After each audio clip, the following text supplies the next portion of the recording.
This is video 6 and the conclusion of Ayn Rand and the virtue of selfishness.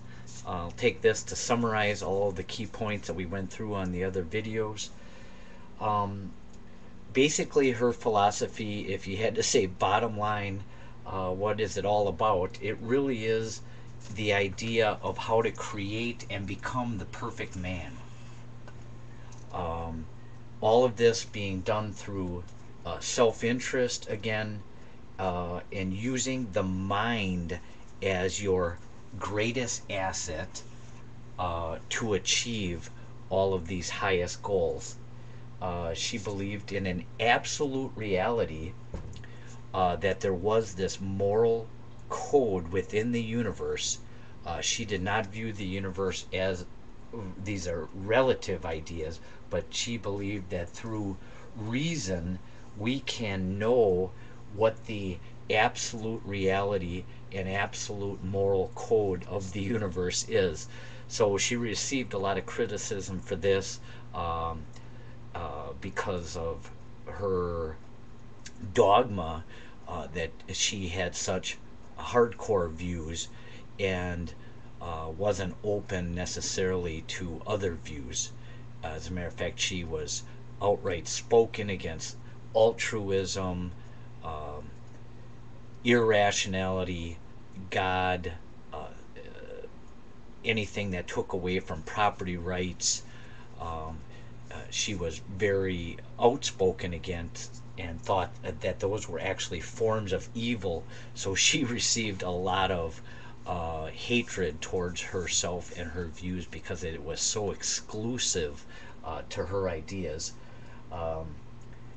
So she really believed in this absolute reality, understandable through the use of reason and through the use of the mind, that the mind would be unlimited and be able to attain great heights and become ultimately the perfect man here on earth, here in this limited existence of here on earth. But during that time, you would be able to use an unlimited mind to attain these goals.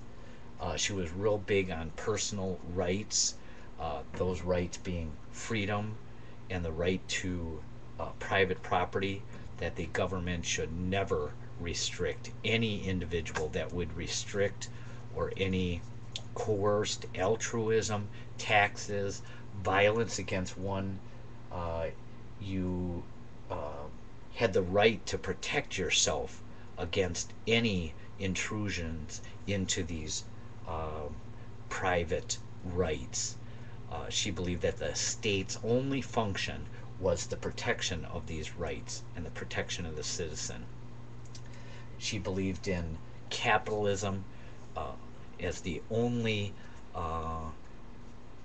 form, unrestricted capitalism, to the greatest, to fulfill the greatest achievement of man.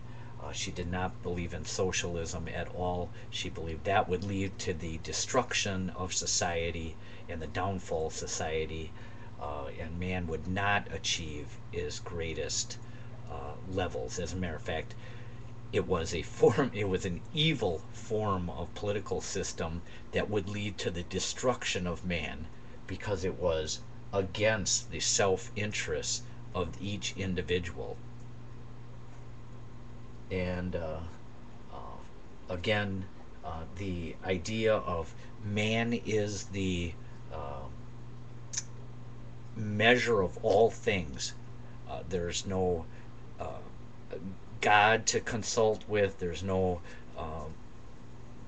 outside forces. Everything is within the absolute real world, to take all of the information available of all the great successful people in the history of man to ultimately develop what would be the perfect man, the perfect society, and move forward. So in summary, that's Ayn Rand. I think she is absolutely right on and has a great philosophy. Anybody that would want to study someone really should study Ayn Rand and all these principles. Thank you.